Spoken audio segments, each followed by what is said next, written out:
ဂရိဝေါ်ဟိုတယ်ပြိုကျမှုမှာပါသွားတဲ့ခင်မိုးနဲ့လူမမေသမီးလေးနှစ်ယောက်ကိုစောင့်နေစေတနာစရာမျိုးသမီးမင်္ဂလာပါပရိသတ်ကြီးရှင်အခုတည်းဆက်ပေးမယ့်အကြောင်းအရာလေးကတော့ဂရိဝေါ်ဟိုတယ်မှာပိတ်မိနေတဲ့ခင်မွန်းဖြစ်သူနဲ့သမီးလေးနှစ်ယောက်ကိုလုံးဝလက်မလျှော့သေးတဲ့တနာစရာမိခင်တူရဲ့အကြောင်းလေးကိုဖော်ပြတင်ဆက်ပေးမှာပဲဖြစ်ပါတယ်ရှင်မလာ28ရက်နေ့မှာဖြစ်ပွားခဲ့တဲ့အင်အားပြင်းငလင်ကြီးကြောင့်မန်လေးမြို့ဟာကြီးမားစွာပျက်စီးခဲ့ရပြီးတော့မန်လေးမြို့ရဲ့ဟိုတယ်တွေအများပြားဟာလည်းပြိုကျပျက်စီးခဲ့ရတာပဲဖြစ်ပါတယ်ဒီဟိုတယ်တွေထဲမှာမန်လေးမြို့ရဲ့အကြီးဆုံးဟိုတယ်ကြီးဖြစ်တဲ့ Great Wall Hotel ကြီးလည်းပါဝင်ဖြစ်ပြီးတော့တချမ်းဆောင်ကပြိုကျပျက်စီးခဲ့ရတာပါပြိုကျချိန်မှာဟိုတယ် lobby မှာပင်လူအယောက်30လောက်ရှိနေခဲ့တယ်လို့သိရပါတယ်lobby ဘက်ချမ်းကကျုံဝင်ပြိုကျသွားခဲ့ရပြီးတော့ကဲဆယ်ရေးတွေအမြန်ဝင်ရောက်ခါရှာဖွေရမှာဖြစ်ပေမယ့်ဟိုတယ်ပိုင်ရှင်ရဲ့ရှာဖွေခွင့်မပေးမှုကြောင့်ကဲဆယ်ရေးတွေလုံးမရဘဲနဲ့ဖြစ်နေကြတာပဲဖြစ်ပါတယ်ဒီလိုဟိုတယ်ကြီးပြိုကျပိတ်မိသွားသူတွေထဲမှာမန်နီနီရွှေရဲ့ခင်မွန်းဖြစ်သူနဲ့သူမရဲ့သမီးလေးနှစ်ယောက်လည်းပါဝင်သွားခဲ့ပြီးတော့မန်နီနီရွှေဟာသူမရဲ့မိသားစုတစ်ခုလုံးတွေ့များစွာဝမ်းနည်းပူဆွေးနေရတာပဲဖြစ်ပါတယ်မိသားစုတစ်ခုလုံး Great Wall Hotel မှာတိတ်ခဲ့ကြပေမယ့်ညနေလုံးမဲ့နေ့မနေ့10နာရီချိန်မှာသူမကအလုပ်ကိစ္စကြောင့်အပြင်ထွက်သွားခဲ့တာဖြစ်ပြီးခင်မွန်းဖြစ်သူနဲ့သူမရဲ့သမီးလေးနှစ်ယောက်ကိုချက်အောက်လောက်ခိုင်းထားတာမိသားစုတစ်ခုလုံးပြိုးလင်ဘက်ကိုဆက်တက်ဖို့အတွက်စီစဉ်ထားတာလို့သိရပါတယ်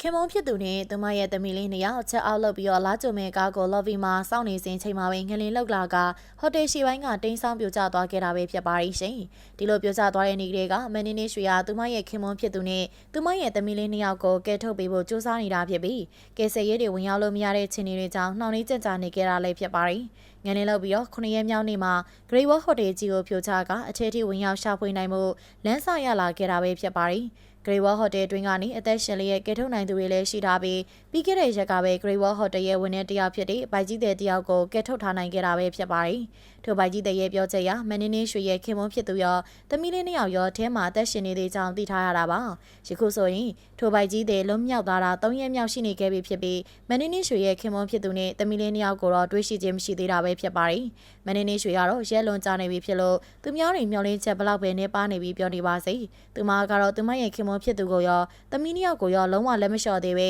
သူမလာခဲ့မှာကိုသူမရဲ့မိသားစုဝင်တွေတက်ရှင်လျက်စောင့်နေသေးကြောင်းယုံကြည်ထားခဲ့တာပါအဲ့အတွက်သူမအနေနဲ့လုံးဝလဲကြမသွားအောင်တော့တောက်ခံထားပြီး Great Wall Hotel ကိုရှာဖွေကေဆေးရေးလုပ်နေတဲ့အဖွဲ့တွေနားမှာပဲနေက